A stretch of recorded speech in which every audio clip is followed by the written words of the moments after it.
Hi, I'm Tony Williams, and this is Brooklyn Savvy.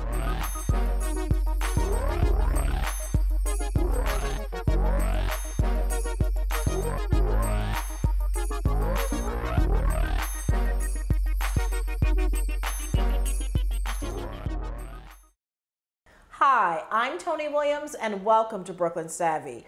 We're here with Laura Flanders. Now, you're the host and founder of Grit TV. Yeah, congratulations. Tell us a little bit about Grit TV. Grit TV is a daily show seen on cable, on satellite television, and online. We've been around for 3 years, and starting next year, we're transitioning to a weekly show on public television That's stations. fantastic. Yeah. So it's an independent production house, you know, that puts it together, and I host, and we talk about politics and culture. It's half an hour long. You can check it out at grittv.org. Well, we're going to be talking about that and more, but let me first introduce our co-hosts. Now, I'll start with Ellen Salpeter. Happy to be here. Denise Arbisu and Devorah Halberstam. Now, today we're going to talk about the role or the image of women in the media and how it's evolved. Would you care to I know this is very broad what I've just asked you.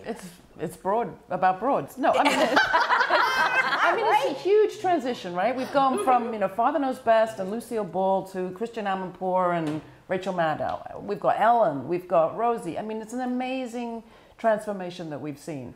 Now, when it comes to really accurate depictions of women's lives, that's what I'm concerned about, right? Different story. But in terms of the image of women on television, I think we have to say, in half a century, the women's movement has made a major difference. But I'm thinking of shows also that, say, a younger woman would look at, like my daughter, she's a teen. She's watching possibly The Bad Girls Club and possibly Keeping Up with the Kardashians. How do we square those two? I was really trying to be positive. I hear you. I mean, there's definitely two sides to the story, right? Exactly. Is that more entertainment as opposed to factual? I think it's more than entertainment. Reality TV. Yeah, what is that? It does have real effects, though, and I think we've seen it in advertising for years, and we've seen groups trying to raise these issues for years, that the depiction of women, I mean, we've heard for a long time about women getting into eating disorders because they don't feel like they're thin enough, they're not pretty enough, they're not young looking enough. That's been something we've gotten from the advertising world, and it's been frustrating to see that through the 70s and 80s, I think we saw some consciousness about this and some different shapes of women in particular and different types of styles being presented in terms of womanhood. And it does feel like the corporate pressure has driven us back to some of the worst images, but there are women who will say, you've heard of the Slutwalk movement, right? The what movement? The Slutwalk movement. Yeah. It's young women saying, we're not going to be victimized on the basis of what we wear. Like when people are raised we're told that it's our fault because of what we're wearing. To hell with that. We're going to have the right to wear whatever we want in the streets, whenever we want. It's kind of like the Take Back the Night marches of the 70s. So there's a resistance as well, and there is something to be said for the generation of programs that bring young women into television in maybe a variety of roles, but you often have in some of those reality shows. But what are they trying to strong, feisty women. But what are they trying to portray? That's what's conflicting to me. I think it's complicated. Yeah, but that is reality TV. It's another. It's just another part of being a woman. Is it? It's like, yes, I think so. Well, I don't know. You've got a lot of those housewife shows. Not every woman is sophisticated. That's right. And not every woman, a lot of women are about clothes. I mean, you can't say that part of a woman doesn't exist. Even the professional woman has that, but they want to depict a certain type of woman. Who has daughters? Which is fine. I have a daughter. I have a daughter. What is your daughter doing? Well, she, to me, has turned into a super Sweet 16 consumer. I feel that there is certainly a commercial aspect to the media. I think it's driving the purse strings. It's driving my purse strings. No question. This happened when she was watching Nickelodeon. This happened when... Well, it starts with Hannah Montana. Right. You know, everybody's working. But isn't that brainwashing? But I think what happens is it starts to embed in one's values. Right. And that's what I find. I find that I am at war a lot with the media, be it music, be it what they're watching. As a parent, it's very, very difficult. I think that's a phase. I think there are phases that kids, as they're growing up, you don't think that they go through different. You don't find that child your is an daughter at a adult? certain age, she wants this. She's a year later, she wants the next thing that's the hype. But I think, you know, getting back to what we were saying about images. Over a century. I mean, we've always had think of those images of the happy housewife of the middle of the last century. We have come of some distance in terms of women and girls. I mean, I have a friend who has a daughter who's wild for Dora the Explorer. You know, there was never an image of a girl like that when she was growing up. Right, so positive images of multiracial But I think what kids. happens is public opinion can be shaped by what we see in the media. Right. Okay, there are images, let's go with, say, African American males. There are images that aren't as positive. People who have not had an opportunity to meet an African American male will look at something on television, and that will help. That determines their bias. Well, there's no question. I mean, that's and I why feel that media needs to be a heck of a lot more responsible. that's why independent media is so important on shows like yours. There you go. That's right. You know, where we have to fill in from what the corporate media wants to support. Is there such a thing as a corporate agenda when it comes to what you see on television? Well, let's face it. What is corporate media for?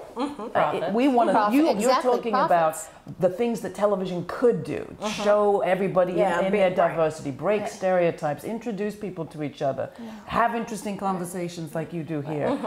Actually, what money media, I call it the money media, is about delivering an audience to an advertiser. Absolutely. It's about selling products. Selling Only products. about money. And market share. Dollar sign, And that's market it. share. But so what's so nothing else. interesting, and we've had other shows, Laura, where we've talked about the fact that every 13-year-old, you know, can with a smartphone make a movie, distribute it while they're on their phone. Right. So the whole YouTube generation, this notion that we can tell our own stories, I think is critical. And you call it independent media, but it's becoming kind of the pro-am movement. Everybody's media. You know, of professional amateurs making movies and everybody's media. But we're also speaking generationally. Yes, I watch Christiane Amanpour, but my daughter's not looking at her.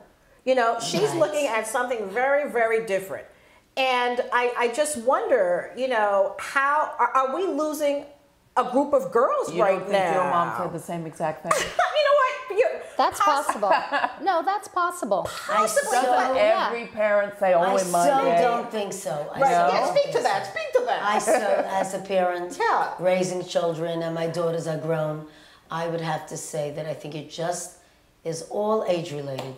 That's all there is. It's very much what you have just said. And as, you know, to them, I may be old. And like I mentioned, they don't really want to hear my opinion. They will want to hear the opinion of their but you know peers, what? With all somebody due their respect, own. Deborah, we now have the internet. We now have readily available porn to kids without supervision online. I mean, you might make a mistake and you're typing in an address. Absolutely. There's a And pop-up. all of a sudden And there's a pop-up that comes up that, do you want your child to go online and see this or get something streamed to them for whatever reason? I mean, I don't know. no, These there's are no question. But I think that's a what about different issue to values? some Right. extent. But than that's part. images in It the might media. be, but that's still part of what the media. It's allowed to happen. Yeah, but think about all the great things that Then that- the internet has given. I agree with you. Then It has that brings the educated issue of so censorship. so many people that we haven't been able to reach, who haven't been able to mainstream in society. They can go on the internet and it opens up a new world. It makes me feel good when I feel that my child could get on the internet about things they haven't learned about. But that's a little bit and different than media. So what about? Why is it? I don't think Because so. media to me I don't is know. advertising and dollars, and that they're controlling what we see as opposed to an independent.